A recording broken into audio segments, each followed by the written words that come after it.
TWR द्वारा प्रस्तुत जिंदगी की राह कार्यक्रम में आप सबन का स्वागत बा। ई कार्यक्रम एगो अवसर देला कि हम बाइबल से जुड़ल चीजन का अध्ययन कर सकें और ई जान सकें कि हमारी जिंदगी खातिर परमेश्वर का इच्छा बा।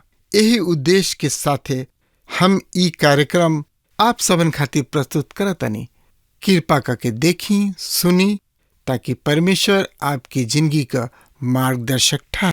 प्रिय मित्र, ये अध्याय के मुख्य विषय है मसीह यीशु के आगमन, एगो आनंदित आशा।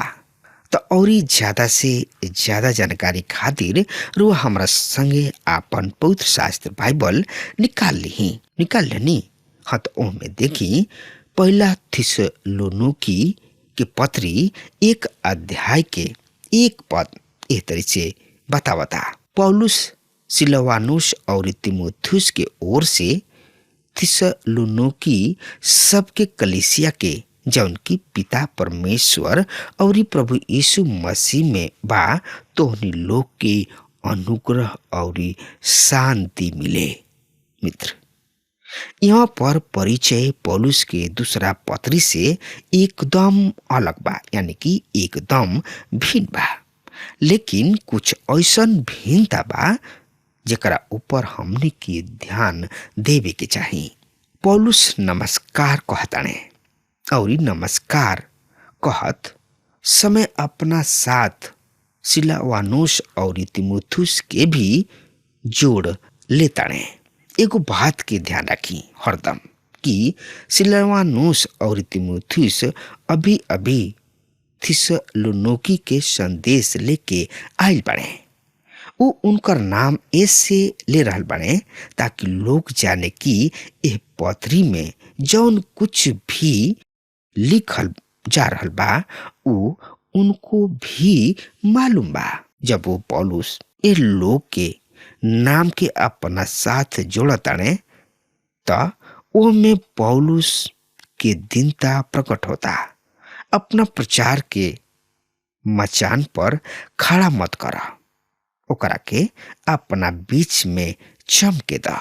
जो लोग प्रभु के बड़े बड़े दास हमें उहे लोगन के बीच में भिन्नता सबके ले आवे के जिम्मेवार हमें।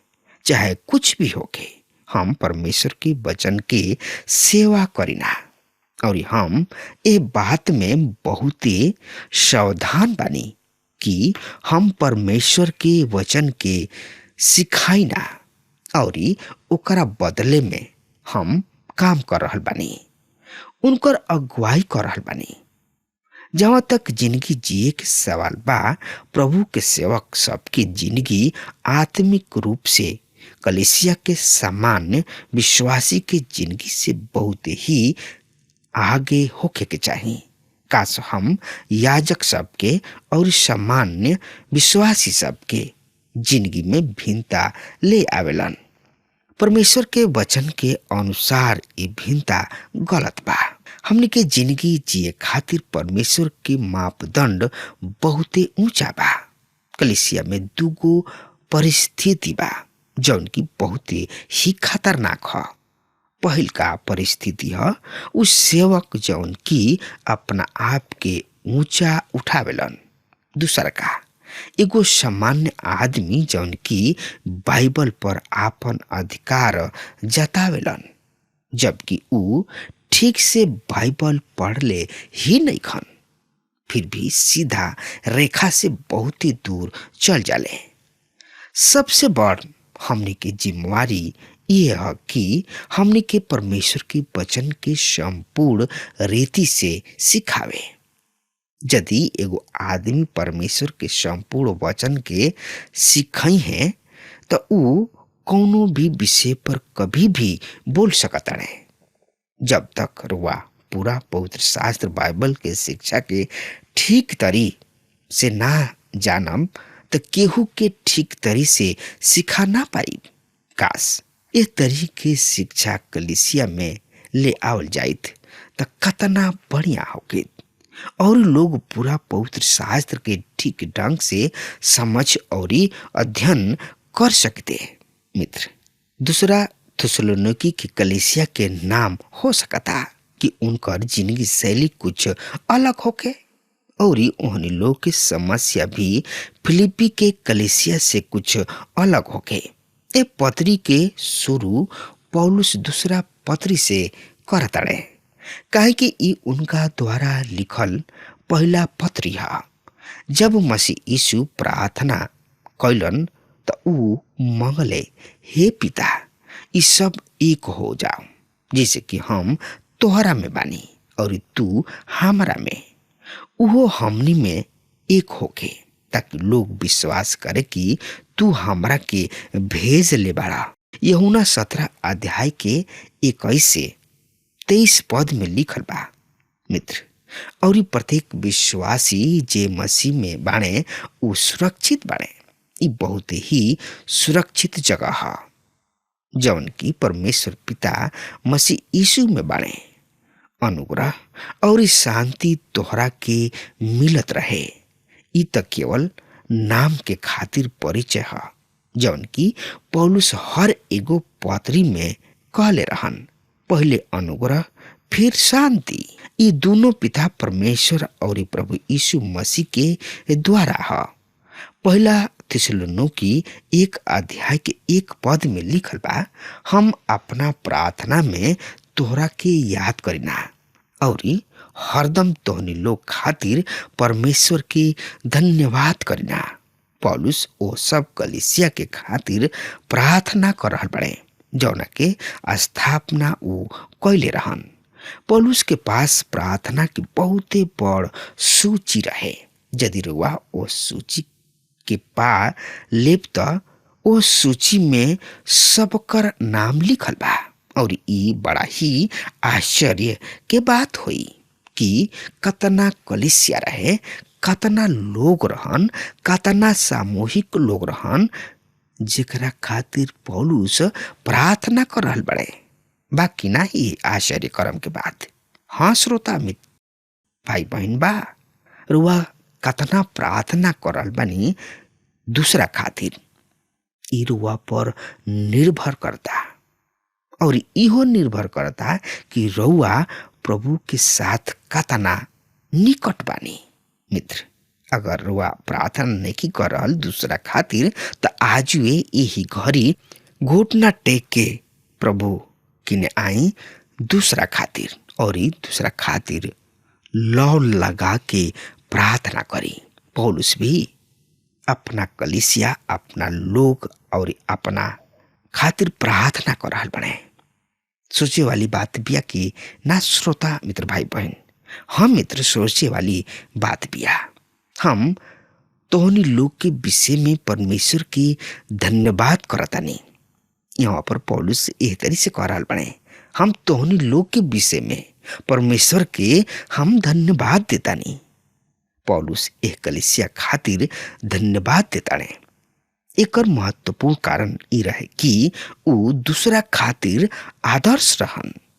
अगला पद बाइबल के बहुत ही महत्वपूर्ण पद है, लिखल बा, और ये आपन परमेश्वर और पिता के सामने विश्वास के काम और प्रेम के मेहनत और हमार प्रभु यीशु मसीह में आशा के धीरता के लगातार याद करीना। यहाँ पर पौलुस 3 को बात लगातार याद करताने। पहल का है तोरा विश्वास के काम, दूसर का है प्रेम की मेहनत, तीसर का है प्रभु यीशु मसीह में आशा और धीरता। ये बहुत ही महत्वपूर्ण पद है। इस सब में बहुत ही मतलब छिपल बा। यहाँ पर पौलुस 3 प्रकार के अनुग्रह सब के बात कर रहल बने। पहला कुरिन्थियों 13 अध्याय के 13 पद में भी ये 3 अनुग्रह के ये तरी रखताने, जौना में सबसे बड़ प्रेम है। कुछ समय पहले हमार मुलाकात एगो वैज्ञानिक साहब से भइल। उनका से कुछ देरी तक बातचीत चलल। उ हमरा से पूछले कि का तू जानता कि ये अंतरिक्ष 3 गो भाग में बटाइल बा? हम उनका से कहनी, ना, हम नहीं जानत।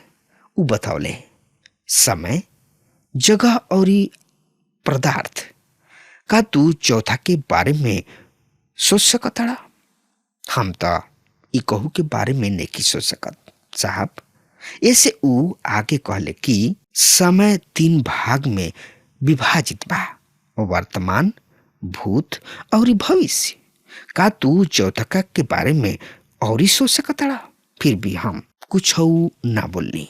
उ फिर बोले लगले, जगह भी 3 गो भाग में बटाइल बा, लंबाई, चौड़ाई और ऊंचाई। मित्र, आज रुआ देख सकतानी कि जौन वातावरण अंतरिक्ष में रुआ रह रहल बानी, ओ में भी एकता के चिन्ह विद्यमान बा। रुचिकर बात ई बा कि परमेश्वर के वचन यही तरी ही करेला। एकरा विषय में हमने के 5वां अध्याय में बातचीत करे के, जहाँ पर लिखल बा कि शांति के परमेश्वर तू ही तोहरा के पूरा रीति से पवित्र करे और तोहार आत्मा और प्राण और देह हमार प्रभु यीशु मसीह के आवे तक पूरा पूरा और निर्दोष सुरक्षित रहे। एकरा से पता चलेला कि मनुष्य में भी त्रिएकता बा। 3 गो संख्या के और भी महत्वपूर्ण और रुचिकर उदाहरण है।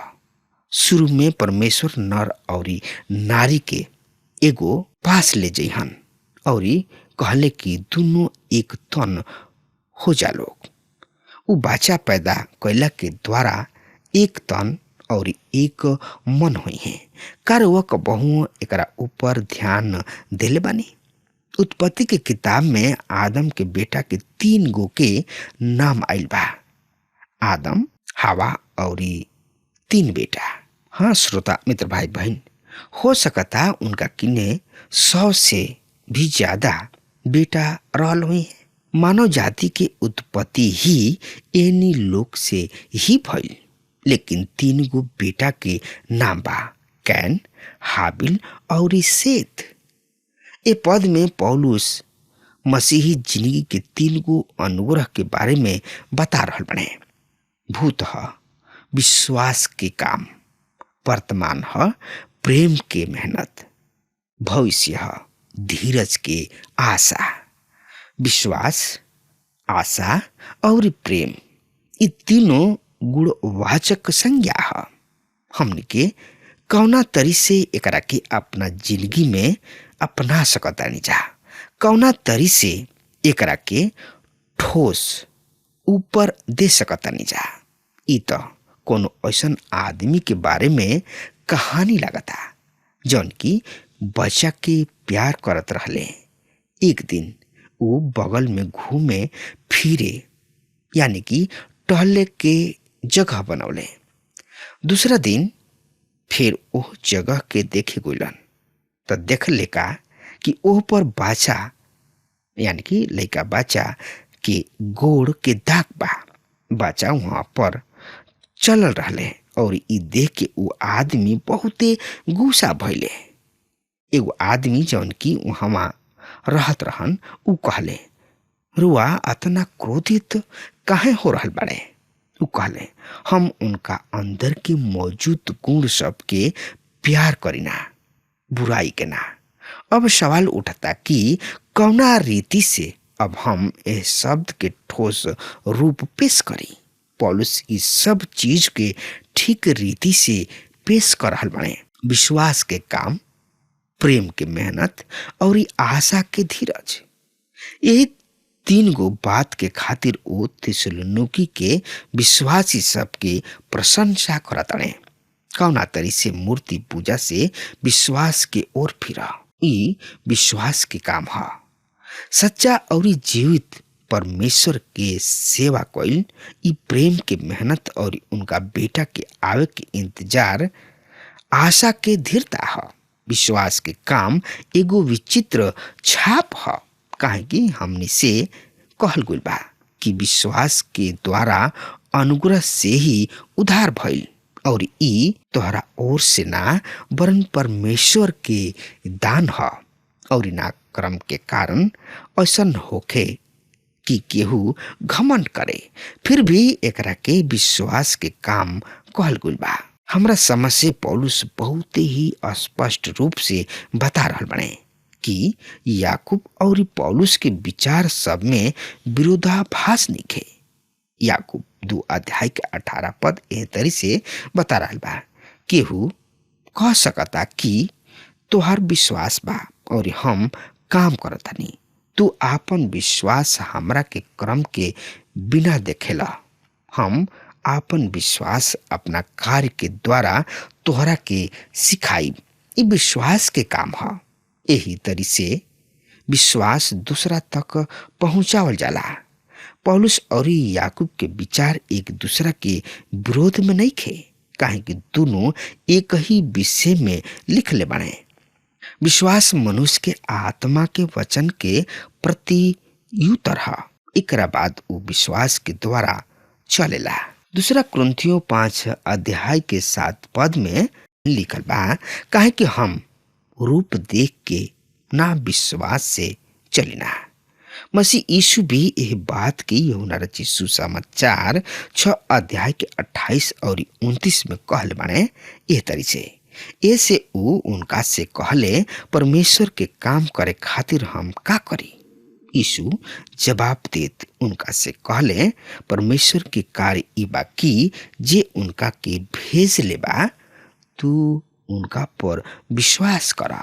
मित्र, ऊ ई ना कहले कि तू अपना काम के द्वारा प्रभु यीशु मसीह की ने आवा, लेकिन रुआ परमेश्वर के साथ विश्वास के साथ आवा, और विश्वास के द्वारा ही जीवित परमेश्वर की इच्छा प्रकट हुई।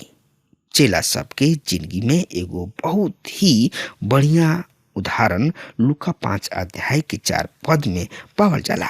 यीशु मसीह समौन पतरस से कहले, गहरा में चल जा और मछली सबके पकड़े खातिर आपन जाल डाला। समौन उनकर जवाब दिले, हे स्वामी, हम रात भर मेहनत कैनी हा और एकहु मछली पकड़ ना पौनी हा, तबो तोरा कहे से हम उहवा जाल डालतानी। यहाँ सच के घोषणा है। ऊ कहताने कि हमनी के रात भर मेहनत कैनी है जा, लेकिन कुछ हाथ ना लागल है। लेकिन तू कहताड़ता एक खाली फिर डालतानी। प्रिय मित्र, भाई बहन, ये विश्वास के काम है। एगो विश्वास होकला के नाते हमनी के यह बात के जाने के चाहे कि विश्वास वचन के ऊपर कार्यरत होके के बा। परमेश्वर के काम का हो, आगे आवे वाला संदेश में हमनी के देखेंगे। तब तक रुआ हमरा के आज्ञा दी। परमेश्वर रुआ के बहुत ही आशीष देश। आमीन। हमके विश्वास बा कि ई कार्यक्रम आप सब खातिर फायदेमंद सिद्ध भइल हुई। हम चाहतनी कि आप सब अपन अपन आशीष हमरों से बांटी। अगर आप सबके लगे बाइबल से चाहे आपकी निजी जिंदगी से क्यों सवाल होके, चाहे क्यों समस्या खातिर प्रार्थना करावे चाहतनी, तो हमारी फोन नंबर पर जरूर संपर्क करें। परमेश्वर आप सबके बहुत आशीष प्रदान करें और आज का दिन आप खातिर सुखद बनावे।